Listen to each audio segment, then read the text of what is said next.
Welcome back, everybody, to another episode of The Workplace Wonder Lessons from the Experts. I'm Blake Cohen here with. Kara Kirby. How are you, Kara? I'm good. How are you doing? Just getting back from your great state over the weekend. My great state, New York. Well, yeah. Do you think I'm a New Yorker? Why do I think you're from New York? I Were don't you know. born in New York? We need to cut this out. Maybe No, wait. I'm keeping this in. No, why do I think you're from New York? You've told me that people live in New York. This is Um, just like your dad being 55 all over again. yep, yep. All right, I never won't mind. pull in Surbhi to this conversation. Surbhi, you are our guest today. So so grateful to have you here. We're going to Thank discuss you, thank you. We're so Thanks for excited. having me. applause. And we're going to discuss the topic of AI in HR, or how Ooh. HR can use AI or best utilize AI today. Surbhi, as always, we ask our guests to introduce themselves. It's just a measure of inclusivity that we just feel like every day we feel differently about ourselves, and sometimes the bios that we write for ourselves don't feel like us once they're read. We want you to express yourself however you feel most appropriate today. So tell everybody a little bit about yourself. Yeah, thank you, Blake. Thanks, Kara, for having me. My name is Surbhi. I've been working in HR for over 13 years now, mostly in the large Fortune 100 enterprise landscape. And lately, I've been transitioning into being a consultant, and I specialize in like AI education for HR in particular, because this is such a state of flux. AI is still so new to many, many people. And what we see on the ground isn't always what we see in like the media and the LinkedIn posts. So like helping people bridge that gap is kind of my sweet spot. I can't wait to talk about this. And we talked a little bit before we started recording, but it's been a weird week for me with this topic, specifically for HR and also in organizational development, this topic just popping up over and over and over again because things are advancing so quickly and there's tools are just everywhere. And I don't know about you all, and it sounds like, Survey, you're in a different position because you're more aware and educated on the topic. But I don't know, Kara, for you, does it all feel overwhelming to you, these constant advancements? Yeah, it totally feels overwhelming, but and then there's also this piece of me that's like, is this just how people freaked out when a calculator came on the scene? Yeah. And actually I did find an article that people were losing their minds a little bit. Like some people were excited and some people were really scared and thought the kids were never going to learn math again. So yeah, it is everywhere. And I honestly don't know how I feel about it. And I'm so excited about learning about this topic today because when Serbia and I got connected, she was telling me that she's been studying it for a lot longer than most people. And so I said, "Hey, can you come on here because I think that you'll have a different perspective because I most people that are writing books about AI, calling themselves AI experts have only been doing it for like 18 months, right? Like you have a much broader perspective on this. So maybe you could clear everything up in our heads. We'll take care of it all in the All next the few minutes. things. Yeah, Okay, all the things. perfect. Perfect. Yeah, it's come up because I think when I say I'm overwhelmed, it's not that I'm intimidated by it because I mean I use AI in some way every single day. I Makes love life it. so much easier. The problem is that I feel like there's advancements constantly, and the way that it's being used to simplify our lives or to advance certain initiatives and work on different programs and projects. I know for myself, I'm only scratching the surface. And the more I dive in to research it, I was listening to a podcast the other day and about AI, and the whole thing was about AI agents and talking about how it's like simple to build one and how different companies are using it and how individuals are using it. And I'm like, okay, I'm going to look into building an AI agent. And I get into it. I'm like, okay, I have don't even know what step one is here. This is crazy. So it just seems like there's so much possibility that exists with AI, but it's intimidating because it requires a lot of learning to know how to utilize it. Yeah. Yeah. You guys have made some really interesting points here. I mean, I think I'm going to go back just a bit to what Kara said about like the calculator and how people reacted to that. If I'm honest, I don't know that there is any parallel in our history to this AI Mhm. revolution. And I think, if you take the calculator example, the complexity of what AI does versus what a calculator does, and realistically, more advanced math problems cannot be done, or maybe I don't know what level calculators have gotten to, right? But it's pretty simple to do addition, subtraction, multiplication, and you kind of understand that. The complexity of like how to make AI work and the unknowns of it, I think make it a little bit different to the calculator analogy because it's sort of like you can see how it replaces one step in what you have to do, but not every step. And then like Yeah. your input into the calculator, unless you literally type the wrong number, but like the behind the scenes of the calculator is not configured by you to make sure that the math output is correct. So I think in that case, that complexity and unknown of AI makes it a bit different to that analogy. But yeah, I hear that a lot. And then the other one that comes up a lot is the typewriter. Mm. Right. And I think that that one may be more closely suited, but not at the same scale. So, like when typewriters, or we can say telephones, came about, there was a subset of the population that worked in, switchboard operations or were typists, and their jobs were kind of at an existential crisis. Like, what am I going to do with the skill set once that skill set becomes democratized, essentially, which is what AI is threatening to do. But AI is threatening to do that for everyone's skill set, right? Like it's not like switchboard operator can become something else. It's like, well, that something else is also going away. Like, where do you go?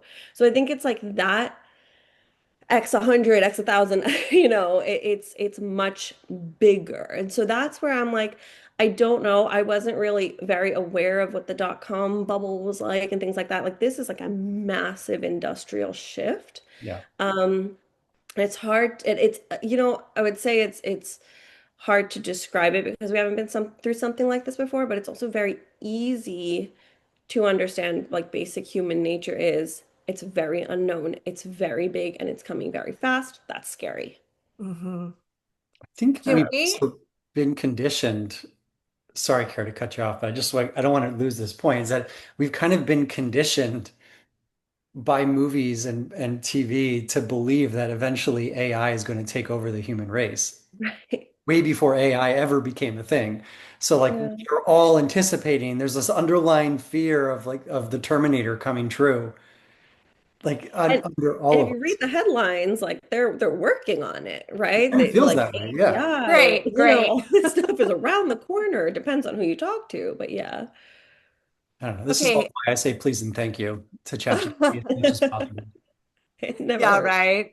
Like I think Sam Altman came out the other day and he was like, "Stop being polite. You're taking up our resources." And I'm Yeah. like, I can't. Like I have to say nice things to my friend.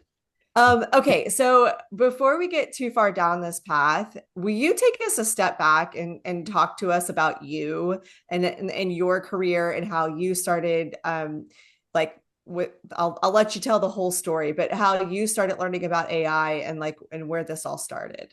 Yeah, of course.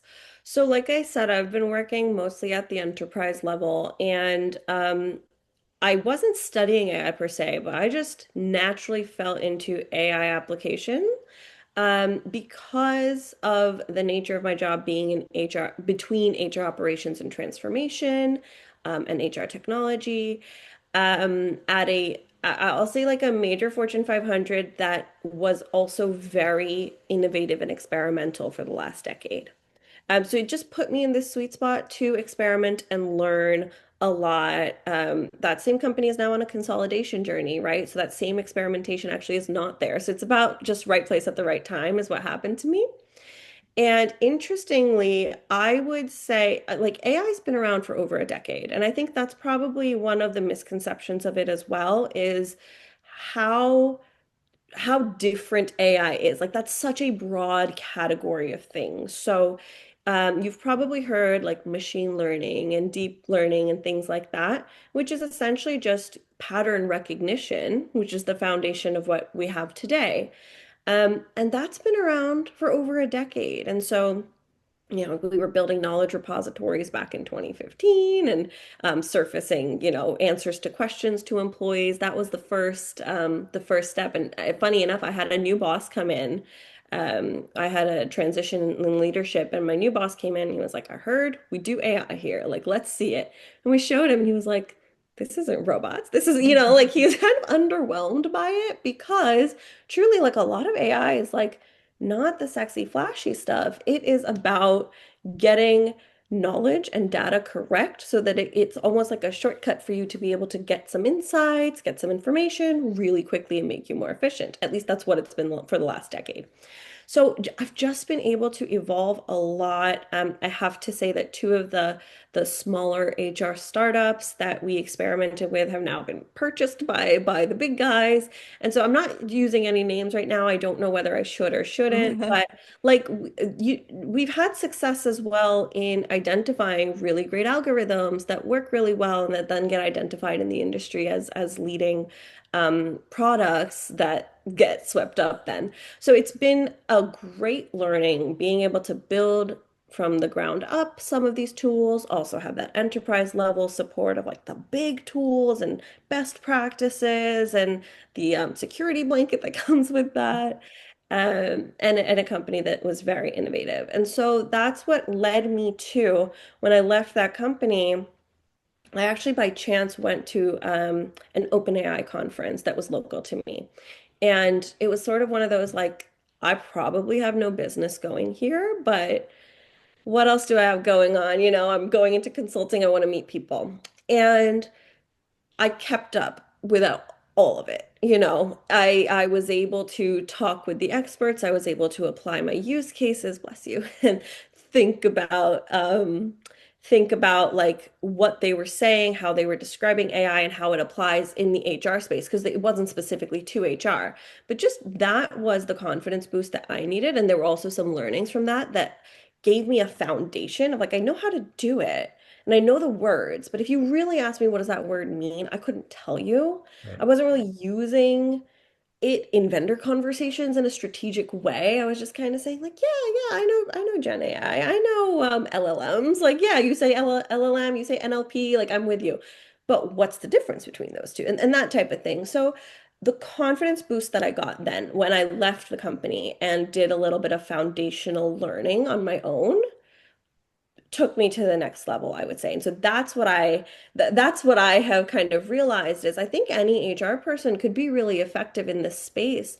It's like a confidence barrier and a foundational barrier that I think is the toughest to overcome to get into that like comfort space and experimentation. So what you're saying is that you had naturally picked up all of these things by experimentation. I mean, you're different because you've been doing this for a long time, but there might be things that HR people are doing naturally that they just don't have the language for, right? Like it's like they might have crypto and they don't know how to talk about what crypto is, right? Yeah, I put we my keep hand we up for keep that one. we Right here. Trying to get a reaction out of me, and it's not working. I keep messing with Blake about crypto. But I'm being serious though. It's like they're doing these things and they might feel like they're so behind, but they're really not that behind. So part of what you're doing is giving people confidence that they're farther along down the road than they might think that they are.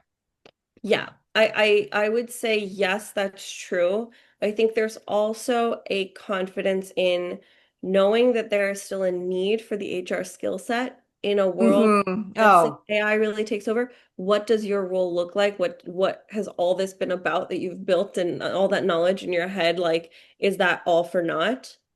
I strongly think the answer is no.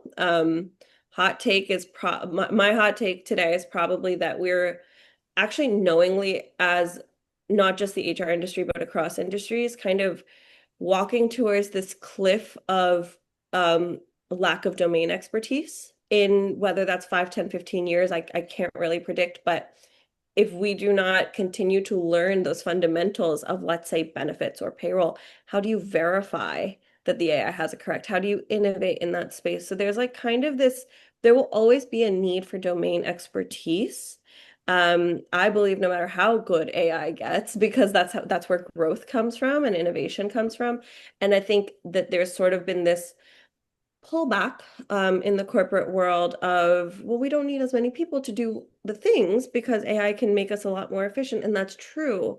But broadly, you can't have such a narrow set of domain experts in the coming years because that, I mean, you could, but it becomes very expensive to then have the experts, and there's a very small population of them. And honestly, we'll come to a point where building your own expertise internally will become the better option again. So it could come full circle. Interesting.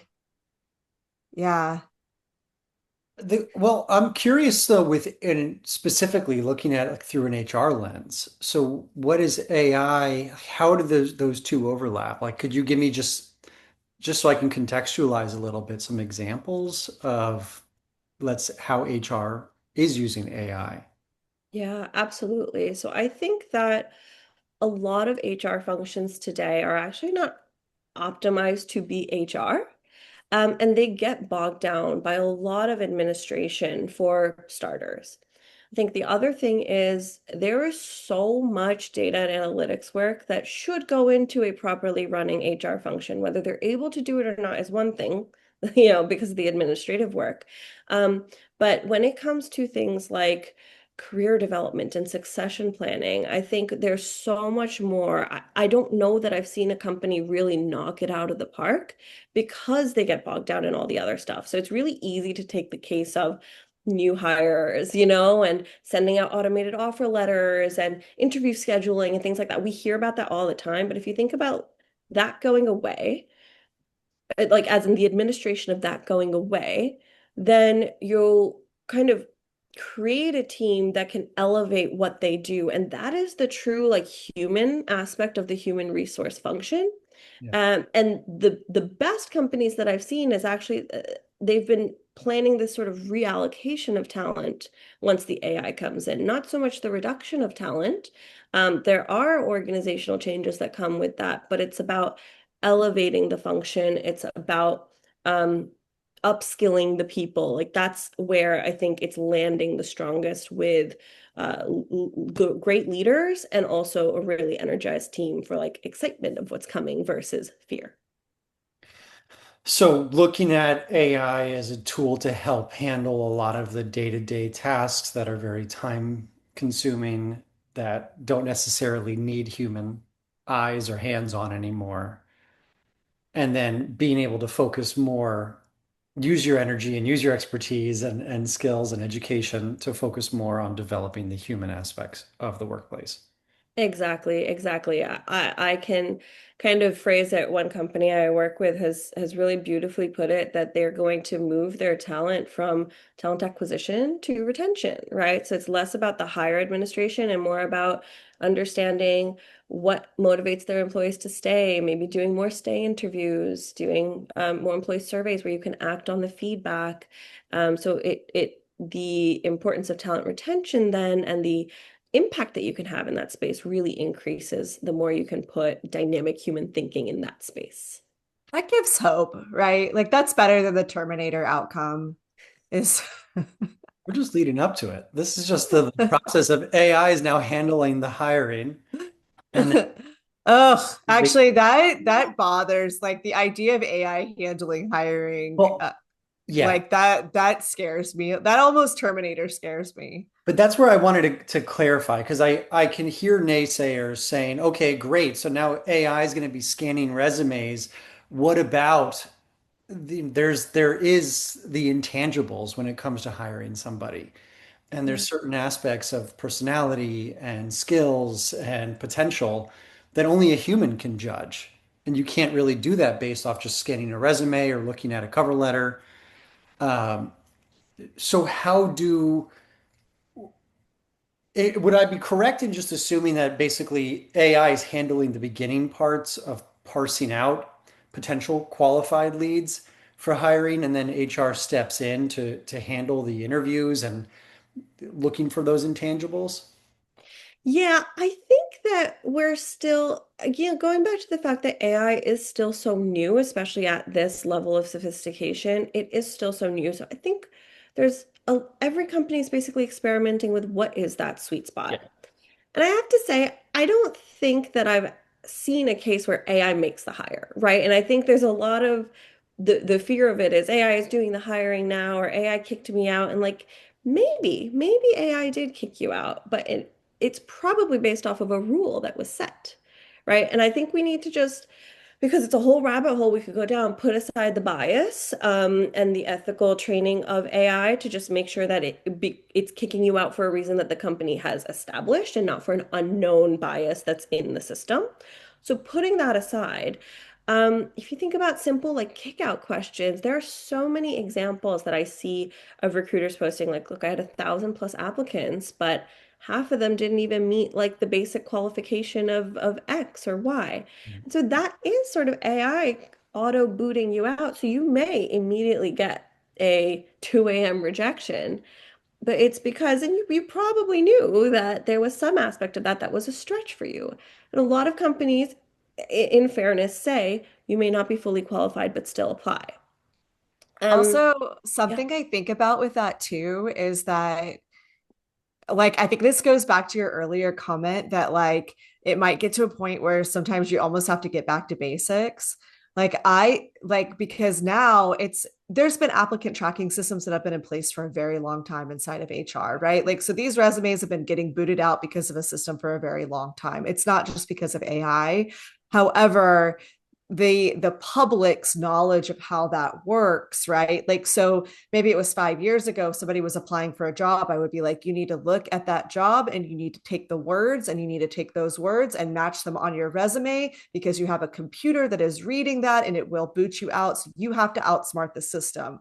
Now, what somebody would need to do if they were applying for a job is upload their resume into ChatGPT and then upload the job into ChatGPT and say, make my resume look like this job and tell me if there's any areas where I have gaps, and then use that resume, right?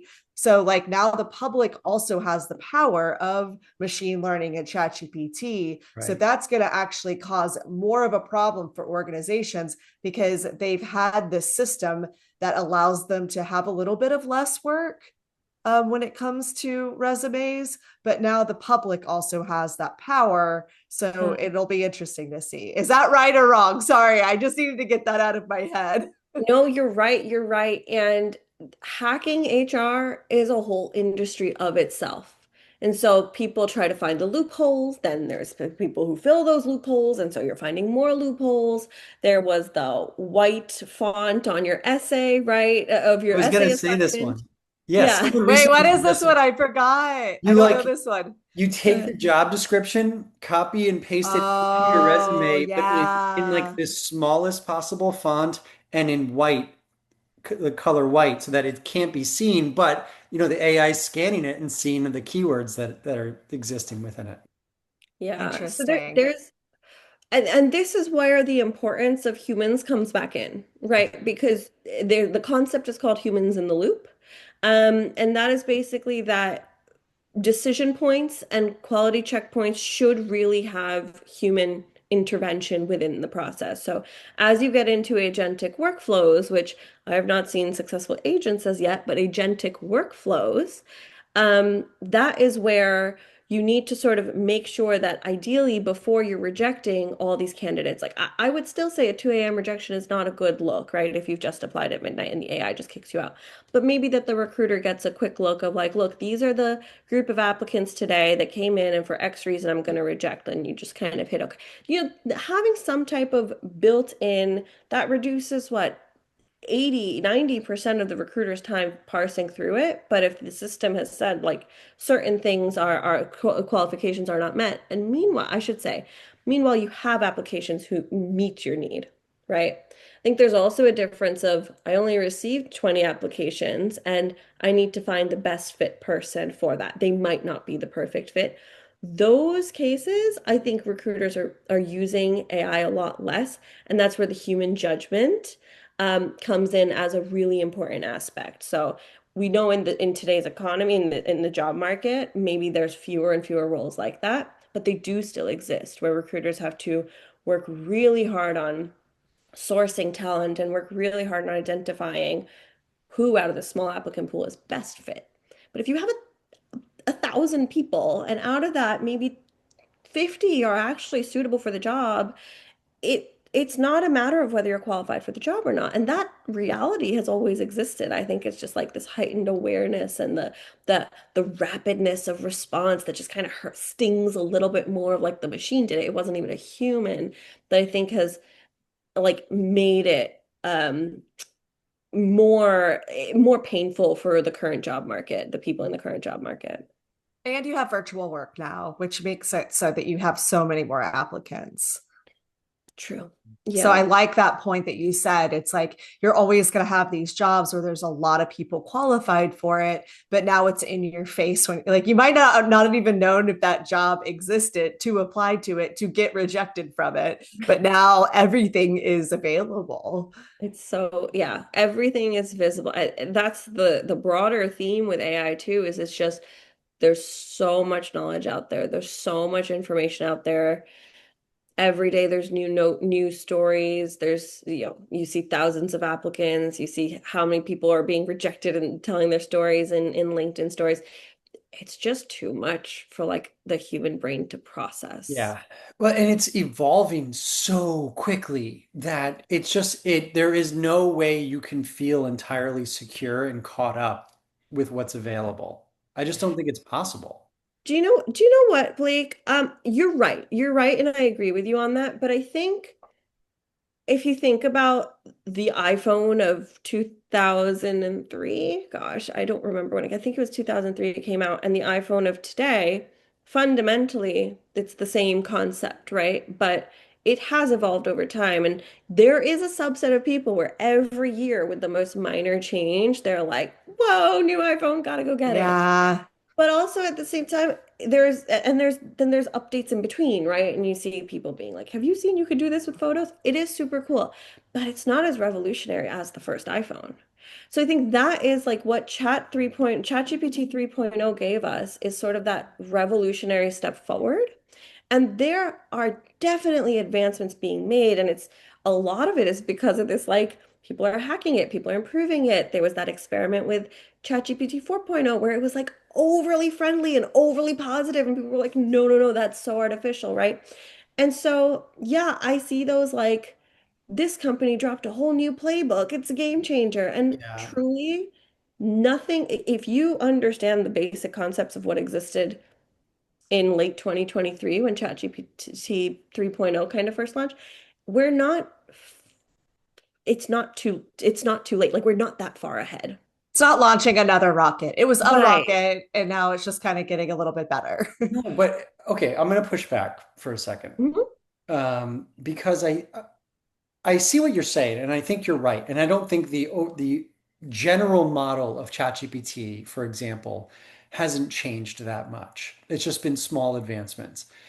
But there, we don't have ownership as a human civilization over the advancements that we make on the iPhone. I can't go in and fully customize it and then open that up to the public. So what the advancements that I'm seeing is that where it feels overwhelming is how ChatGPT or all these different AIs are being used and Mm, transformed into different tools where it feels like there's a new opportunity, a new tool, a new area of focus constantly coming out yeah, solves another problem. And yeah, that's where I feel like it gets a little bit overwhelming or hard to feel like you catch up. And by the way, I'm speaking from somebody who loves AI. Like I'm all about this. I think it's fantastic. I think we must learn it. This yeah, is our future. If you are not learning how to use it and adopt it, you are going to be very far behind. Even for people like me who focus on the human side of everything, I need to understand how AI works and how AI can support me and support clients. yeah. But I can't help also, as somebody who focuses on the human side, acknowledge how overwhelming this is for an average human being. You're right. I appreciate you clarifying that point. I think you're correct. Um, I don't want to overly simplify. Like if you were to come to me with sort of that in what I do some coaching conversations as well. Um, I think the simplest way to like hack the human mind on that one is focus on your problems. Right. So, yes, there are tons and tons of problems being solved, some of them by real industry experts that are solving problems, some of them by someone looking to just like, oh, what's going to sell? What's going to, and that's where the energy and the hype and everything comes in. But if you are, and this is a skill I will say that HR that I have seen has struggled with for a while, in the last decade at least, is define your problem. Don't try to figure out the solution. Define, understand, and embrace the problem. Yeah. Understand what the target is, what is the solution that you want, and then go into the industry to say, what can I build? What can I buy? What, build, borrow, buy, bot is now the new the slogan in the tech world. I've heard a lot. But I think that's it, is you get so overwhelmed learning about what the art of the possible could be. Um, and I've seen HR teams kind of go go a little bit haywire with that. And if you just focus back in, I think is how you cope, frankly. Yeah. Yeah. That makes a lot of sense. And I guess that's where it does rely, like we need to rely on some mindfulness and our ability to say, okay, what is being released that applies to me, what's not. But then again, I guess at the same time, wouldn't a function of HR at this point be also being like just generally aware of what exists for everybody and finding solutions for people within the organization of knowing like, hey, I don't do this job, but I know an AI that can help you do this job. Wouldn't that be a part of a function of HR? Um, it could be. It could absolutely be, but I don't think it's as simple as I know an AI. At this point, there's probably hundreds of them. Okay, okay. How many applicant tracking systems do we have? All of whom now at least claim to have an AI component to them. And it's not about necessarily even knowing the tech solution to it. It's what's going on underneath your systems today, right? What does that AI have to integrate into? What data does it have to pull from? What knowledge do you have documented that it will work off of? Right. And that is the aspect of like those who do AI correctly really are trying to sharpen those foundations. And so it's I mean, I could make an argument that the tech itself, because there's probably 10, 20 systems that do fairly identical things, is an easy thing to plug in. It's like, what is it plugging into? Okay. That makes sense. That does make sense. What? It, Okay. Yeah. So, tell me about some of the success stories that you've had. I mean, selfishly, I want to hear about like the struggles and like what people are not grasping, but I want to honor that this conversation will lead in the direction of the questions that I ask. So, will you tell me some of the things that you've been able to help people solve for and some of the good things that have come out of helping people grasp this new world? yes, absolutely. And I think a lot of it is not about revolutionizing anything, but about incremental steps to making HR easier, to making HR more transparent, and to making the lives of both the users on the HR side and the customer side, the employees easier. So I'd say one of the big ones early on, I want to say this was around 2016 or 17. We had it was the company where I worked. We had a lot of subsidiary companies. We had hire documents that would have to be customized for each subsidiary company. Nobody wanted the standard logo. They all wanted their own take and spin, and you know that. Then you take unions into account and things like that. Some factories have unions, some don't. The degree of customization that was being done by the hiring team for offer letters and hiring packs and things like that that they were sending out, that was an automation that is now AI powered, but early on we were able to create workflows that reduced that significantly. So you just sort of like have a standard template of an offer letter, and you can say, I want it to be like this subsidiary, and it'll pick that template and it does all that for you. And it reduced, I don't remember the numbers off the top of my head at this point, but it reduced probably over 90% of the time that recruiters were actually Wow. spending on It's a that, huge right? amount. It was, I mean, you cannot imagine the administrative burden I think that even after we automated, there were 30 hire packs that went out. There were more offer letter packs, actually. Hire packs were more standardized, but that was a tremendous reduction in effort for the team. Now, I That's will awesome. say it was so great. And I think that's the success story. Now, just to honor the fact that it's not just like a flip of a switch, um, there are breakdowns in the system sometimes, or the company changes their value proposition, and all of a sudden you have to update 30 hire packs, right? So there is an administration of that technology that will always be there to make sure that the integrations are working properly, to make sure that it's actually telling you the message that the company wants you to tell every time there's a new leadership change or something like that. So that's where AI makes it a lot easier, right? Because you're not then going into 30 hire packs to update it. You're sort of having AI through human language. You can say, update this sentence wherever you see it, kind of thing. And it goes out and does it Ugh, what as a a dream. very easy As example. a person who has spent a part of their career at like doing very, very low grade instructional design work, I like that's the thing that excites me is grunt work not existing anymore because it eats away at my soul and makes me not want to do anything. And so like I'm excited for people who are coming up that like get to get those I don't know. I guess there might be a part of me is like people need it and like it's taking jobs away, but just to think about myself at like in my early 20s, not having to update a color on like 50 different PowerPoint presentations, it brings me joy. Yeah, yeah. So much. And y- I've struggled with that, like that specific example, because I like live and breathe in PowerPoint for the last, 15 years. That's been the tool I probably use the most. And I have a couple of PowerPoint AIs that I love using. Love Wait, it. name them. Do not gatekeep this. Oh, What yeah. are their My names? my current favorite is Gamma, The Oh best. the yeah. app, The right? best. That's the one. That's the one. Yeah. I've used a couple of them. I'm not going to name the ones I didn't like so much, but the ones I will say don't allow you to customize afterwards, right? They're sort of like, here, I built it for you. And it's like, well, yeah, it's not perfect. Yeah.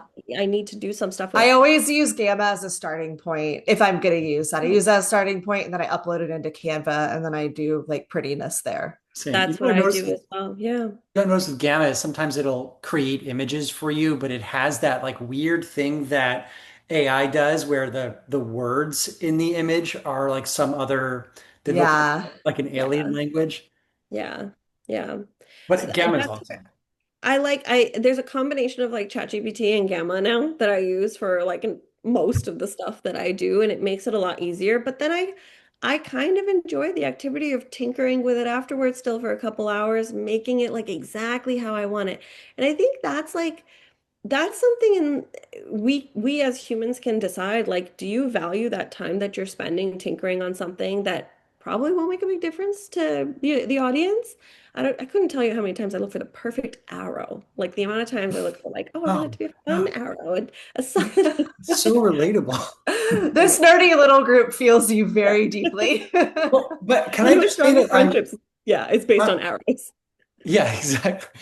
I'm so happy you're saying this. And it's funny that the timing is I actually made a post earlier this week on LinkedIn. Like, do any of my presenter friends just love when you build a really appealing PowerPoint? You just like want to show people. Um, and I've been using Gamma for a while to build some PowerPoints. And then for this one, I was like, you know what? I miss it. I want to do one on my own. And honestly, I don't know if it's better or not than Gamma, but I feel much more proud of it and much more just attached to it. Like it's something that I'm excited to deliver. Well, a Yeah. PowerPoint is art. I know that that sounds probably lame to anyone else that is doesn't live in that world, but like when you are presenting, when you are writing, when you're building something to express yourself, that is art, and that is different than ChatGPT. I It's the art wish, of storytelling, really, is Exactly. yeah, what you're doing. yeah. Yeah. I Yeah. I wish this podcast was one of those ones where we like pulled out sound bites because Kara, I would love to just pull out. I'm sorry, it is. PowerPoint is art. I just listen. It is okay. Listen, it needs. I stop. Don't mess with me on this. It and I just got back from a film festival, so there was like a lot of like whatever. I'm in a mode right now, but I do think that we forget sometimes that there is art in what we do. All right, Blake. I just like the soundbite of a PowerPoint is art. I'm No, I I'm fully there with you. And maybe that means that we spend more time learning storytelling skills. Like Yeah. there are techniques that I just picked up over the last couple months of like scaffolding and things like that that I had never heard of in storytelling that I'm like, yeah, I could do a flow, but now it's like I could be so much more thoughtful about it and things like that because I've got some space to do some training. So there's it's you can make it even more sophisticated. It doesn't have to be a basic PowerPoint. You can elevate that PowerPoint now. Yeah, now we don't have to have boring presentations. That should be the goal to corporations everywhere. Do you remember Prezi back in Yeah. the like Prezi really tried, I think, to like add that dynamicism. And I think I don't hear about that anymore. We're kind of back to pretty standard PowerPoint decks. They don't have to be flashy.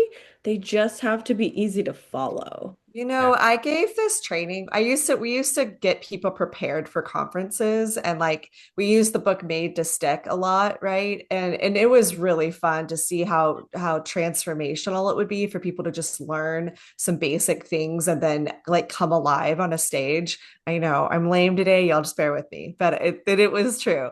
So but one of the things I always noticed whenever people were going through this class is like when they didn't have a PowerPoint and they just understood how to tell a story and how to speak in front of people, they would like come alive and they would have all this energy. And then as soon as they would have something behind them, it would be like dun dun dun dun dun. Like I mean I think it maybe like the point is that it's always been about the presenter and how somebody makes themselves vulnerable with a group of people and like and tells their story, and it's never been about PowerPoint, but it's just like it's very seductive to make like a really cool slideshow.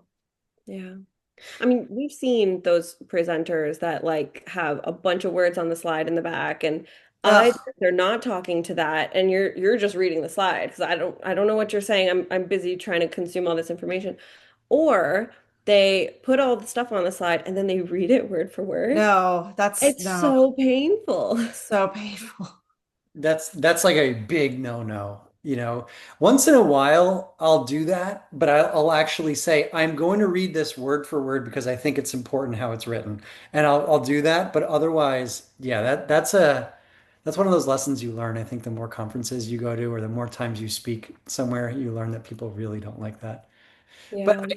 I think what we're talking about here is interesting and something that as this all develops and as the world becomes more AI driven, I feel like we are all going to have to find what areas of humanity that we want to hold on to and embrace further, and what areas that are going to become more rare. And I think the idea of storytelling or being able to connect with people on a deep level makes Mhm. somebody feel special with the way that you talk or look at them.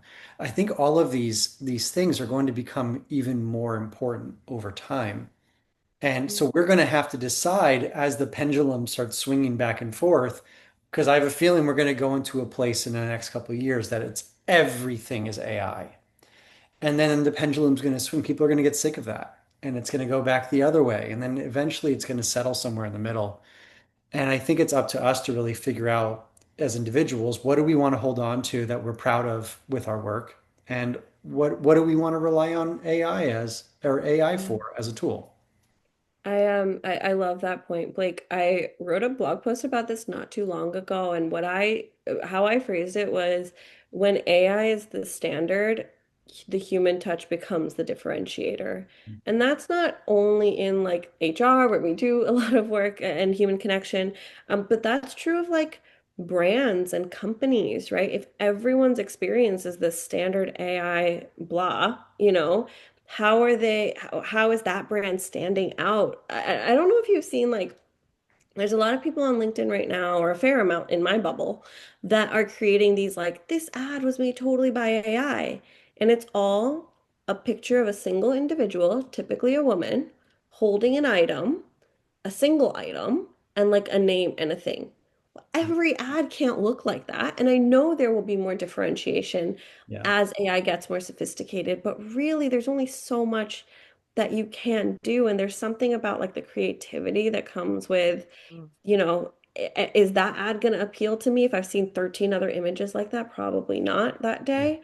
Versus like how do you get my attention? And like on Instagram and things like that, the ads that get people's attention are the one that don't look like ads. They're the Yeah. true human.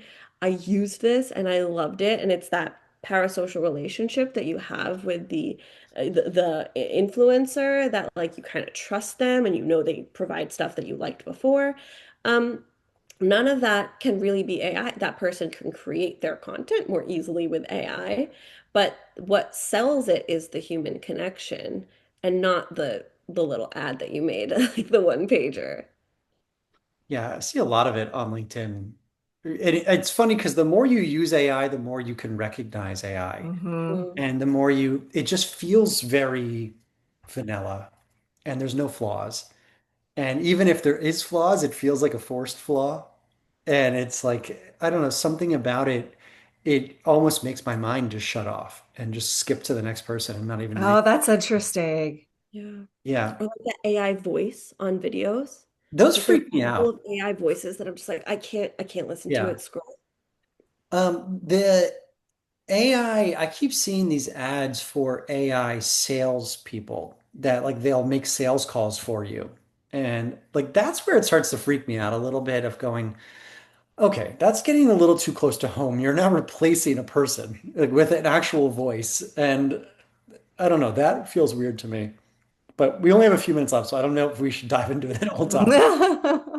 I don't know. That just reminds me of like robocalls. And I'm like, sure, they might work on some people, but if you're gonna like really make a sale or buy something from someone like that, there's so much more. Like sales is about connection, really. It's not about Totally. the volume of phone calls.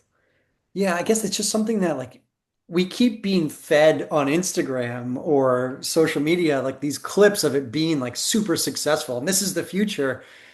Maybe I'm falling for it, admittingly, thinking like this is taking over. And that may be an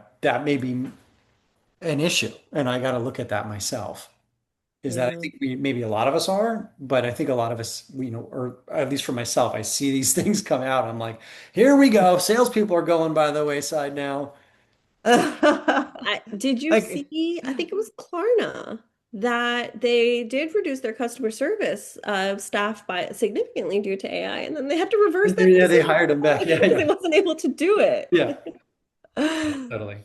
but I think what you're saying though, Blake, I think that that is very indicative of like what a lot of people are feeling right now is, and I mean, Survey, you might have another even better perspective on this, but there is just a lot of fear, and maybe that's a message is that there doesn't need to be as much fear attached to this whole phenomenon we're living through. What do you think, Survey? Um, I think the fear is fair. Kind of talking back to what we were saying at the beginning of Hmm. there are so many unknowns and reasons that the fear is absolutely understandable. I think there's a mix of harsh truth, knowledge, and kind of experimentation that helps allay that. So the harsh truth is AI's coming, it's here, like it's not going anywhere. So your options are try to get on board or don't, but like, and even if you get on board, there's no guarantees of anything, right? But it certainly puts you more in the driver's seat than if you don't at all. It's a great way of putting it. So that's like the harsh reality. The next part of it, like the education is understanding like how to sort of tell that hype, the fact from fiction of what is out there. Like to your point, Blake, like are there really agents and companies that are using this agent, or is it the real life use case we've seen of companies having to reverse those decisions because they mistakenly fell for the hype? And what is in practice that companies are doing versus like what's the motive of those people that are posting all this, right? Are they selling you the thing? Because then you should definitely question it. Um, and then the third aspect of it is like that experimentation. So what you said earlier, figure out where you want to lean in on those human skills.